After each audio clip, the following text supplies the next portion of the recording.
Hello, you guys. Hello. Today is day 230. Woohoo! I have 135 days left. I'm so excited. In a month and 5 days, I will be in 99. I'll be in 2 digits. Double digits, baby. We'll be partying. Anyway, so listen. Yesterday I was getting ready to do a foot bath. And Rob and I started talking about, environmental toxins and, where does all this stuff come from? I've been juicing for 230 days. You would think I would be pretty clean, and still lots of stuff comes out. And soon enough, I will do a video when Rob's here. That way he can be the camera guy. And we'll do a segment on foot baths and how important they are just to help your body detox, in my opinion. So anyway, we started talking about environmental toxins and hygiene products and just all the different chemicals that we are unbeknownst to. And I'll tell you something. Just because you buy some products in a natural food store does not mean it is a good product. So anyway, we started talking about the different environmental toxins and hygiene products, and Rob put on his My detective investigation hat. Sherlock Holmes. He totally did, and he started taking everything out of underneath our sink in our bathrooms, and he started actually looking up every single ingredients, and we had a pile that we can save and a pile that we couldn't save. And some of the worst culprits that he found, we were kind of freaked out, right? Because we took more stuff out of the cupboard than got to stay in the cupboard. So it totally did. And a lot of the labels and things like that we thought would have been healthy and natural had some additives in there, some chemicals that aren't actually that great for you. So some even said botanical, some even said rainforest, so organic. You can't believe the hype. You can't believe the hype. So you guys, we threw away like 2 barrel bags, grocery bags, yeah. Grocery bags full of stuff, and only a few things got to stay. So we're gonna, instead of like showing you all the things that we had to throw away, we just thought we would show you some of the good stuff, and then Rob wants to tell you some of the worst culprits. So here you go. So here are some of the things that some things got to stay, some things had to go. And I don't know, I think Rob and I decided to pretty much just use Dr. Bronner's. So there's this new product that we found. It's called Epessential. She loves the close-ups. And anyway, Robbie found a website. It's called ewg.org. And it gives you basically a numeric rating from 1 to 10 on the lowest risk, which would be a 1, to the highest risk, in about 4 different categories, and then an overall rating. So it talked about cancer risk, it talked about immune toxicity risk, it talked about an allergy risk, and then just a use risk usage, and then gave you a final overall recap, and it gave you a low to moderate to high risk. And so here are the following are going to be about 4 different things that I found in a lot of the products that we had in our cupboard here at home. But wait. We looked this one up because that's what we use the website for, to look up some of our products. And plus he had his Sherlock Holmes hat on, and he was looking up all the ingredients to make sure that they didn't miss anything, because you don't want to use one thing as your guide, right? You want as much information to educate yourself as possible.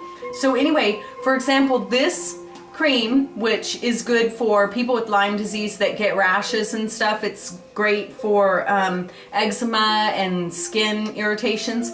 But anyway, so we looked this up on that website, and it came up as a 1. So 0 would be like fabulous. And a 1 right next to fabulous. Right next to fabulous. So the bad things that you found were like what? And you found it in lots of our stuff. Okay, well here are the following 4 things are like the high flyers that I found. The first is called propylene glycol.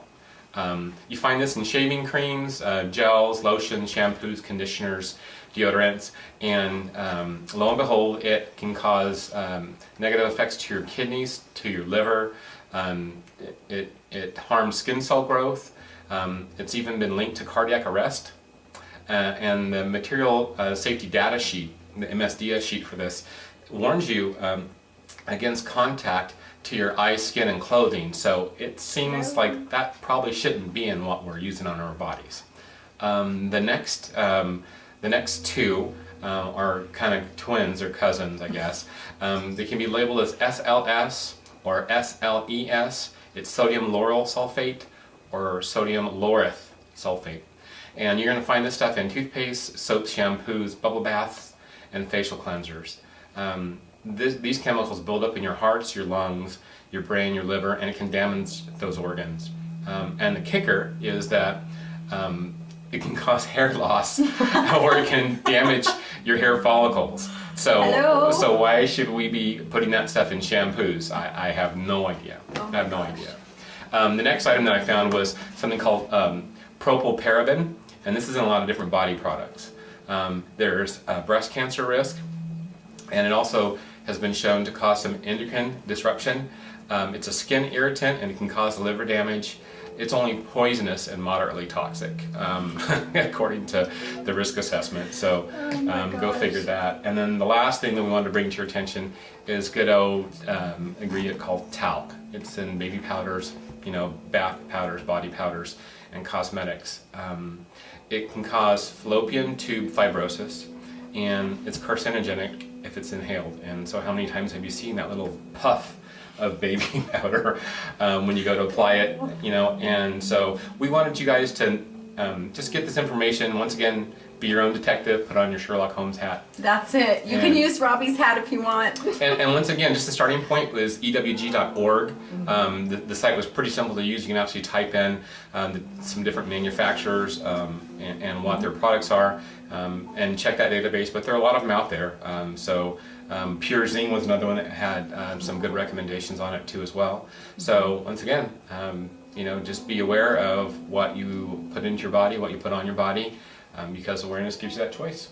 It does, and the thing is, if you're sick and you're trying to get better, you don't want to keep reintroducing toxins. You just don't. You want to try to, and listen, I can tell you what today's day 230 of juicing, and I can tell you that I'm still not totally on top of it.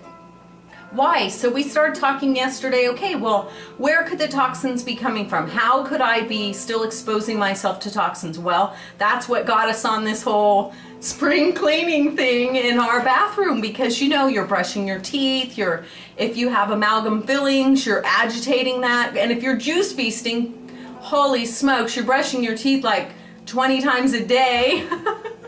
Because you get fuzzy teeth with juicing and chewing your juice all the time. So I don't know, you guys, you just want to really look at everything, and it might seem kind of neurotic looking at every single thing. Paranoid maybe, but a little paranoid, but if you look at every single thing, I'm telling you, if you're sick, there's going to be a thread that you have a door open and toxins are just coming in. Whether it's eating dairy products, whether it's using toxic chemicals, whether it's breathing toxic chemicals. Yeah. I mean, there's so many different ways. There's just environmental toxins that we'll never get away from.